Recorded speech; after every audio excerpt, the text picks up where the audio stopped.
'Cause your promotion, it's fading away. Just try not to worry, you'll beat us someday. You're staying down in League 2 again, and stop crying, Tommy Simkin.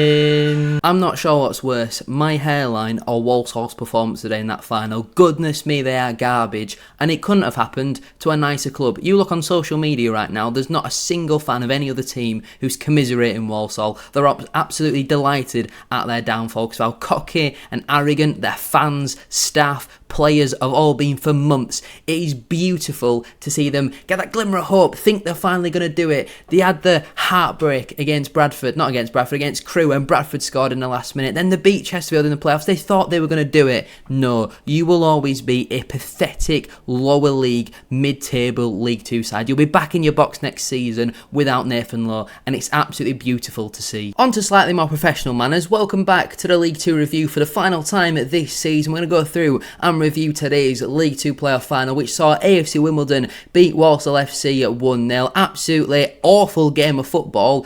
Kind of the only real difference was that one moment of quality from Miles Hippolyte. If you do go on to enjoy today's video though, please make sure to drop a like on there for me and subscribe to the channel as well if you are new. Can we try and hit 120 likes on today's video for the final one of this season? Don't forget to get your thoughts in down in the comment section down below. Let's waste no further time and let's try and dissect that one. We did a watch along on this channel, and at times it was a real tough ask to try and not actually fall asleep because goodness me, it was an absolutely awful game of football. The only goal of the game scored by Miles Hippolyte. Walsall really failed to clear a set piece. Marcus Brown takes on a nice volley which is blocked. Eventually it falls into the path of Miles Hippolyte, has a little bit of room to take on a shot. It bounces a couple of times. I wouldn't say it's particularly right in the corner, and I do think that Simkin probably should save it. In all honesty, I don't think it's one where it's not an absolute howler from the goalkeeper, but I do think he'll be a little bit disappointed that he's not got down a bit quicker or his arms are not a little bit longer. In the end though, it's a great strike from Hippolyte, and I knew as soon as Wimbledon went 1-0 up, I called it before the game, Wimbledon would win 1-0. They are so good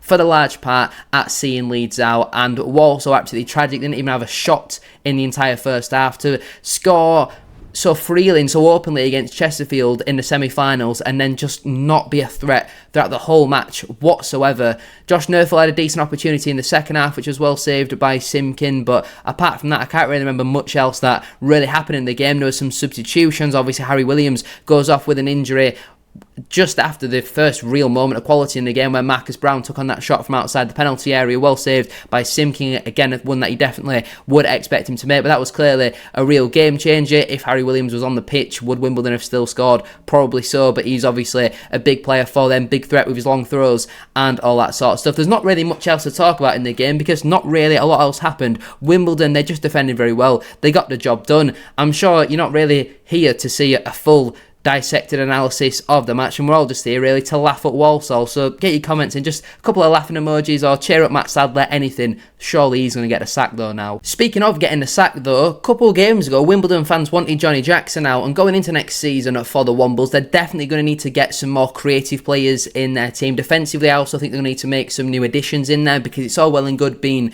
focused majorly on your defence if you've got some of the best defenders in the league, which they clearly do in the likes of Riley Harbottle, the likes of Joe Lewis as well, who I thought was probably man of the match in the game. But going forward, they don't really create enough. A few of their better players, especially in midfield, are out of contract this summer. I think the likes of Alistair Smith, who's been released by Lincoln, surely he'll sign a permanent with Wimbledon, but I love him at Bradford. Same about James Tilley and Josh Nerthel. They're both out of a current deal with their football club, and obviously there is a few others as well. But going back to a potential El Sacchio really in this one, you know, you look at the managers of these clubs.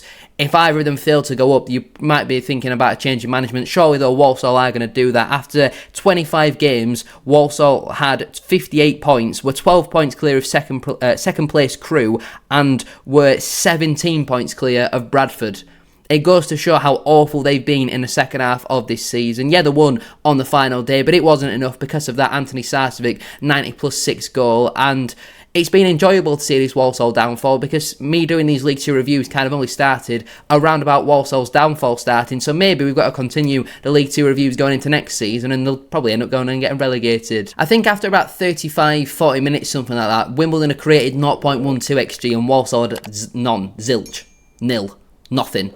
And look at how it ended. They only had 2 shots on target in the entire match.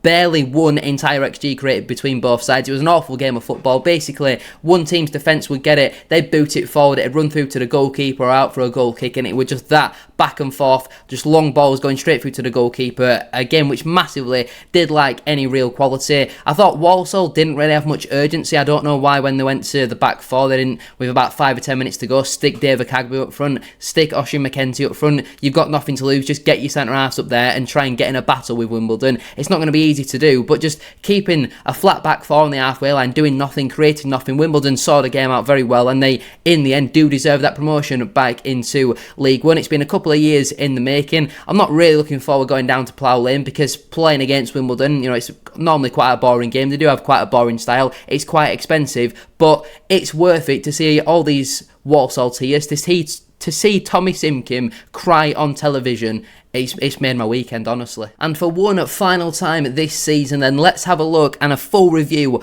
of the League 2 season. So Doncaster Rovers were crowned champions, with Port Vale finishing in second and Bradford City finishing in third. It feels like a long time ago since that game week 46 review. Obviously, Walsall, Wimbledon, Notts County and Chesterfield all finished in the playoffs. None of them teams really in good form, apart from Chesterfield, who were absolutely battered in both playoff semi-final legs. But congratulations to Wimbledon. In the end, I would say they did deserve it. I don't think they conceded a goal in the playoffs. Did they win every game 1-0? They won 1-0 away at Notts, then 1-0 at home to Notts, then obviously then beat Walsall 1-0 in the final. They're 1-0 merchants. They also actually won 1-0 on the final day of the season as well against Grimsby. So 4 1-0 wins in a row. It gives them a lot of confidence now going into next season. A lot of these teams will be looking to build. If I'm being completely honest with where I'm sat right now, I don't really care.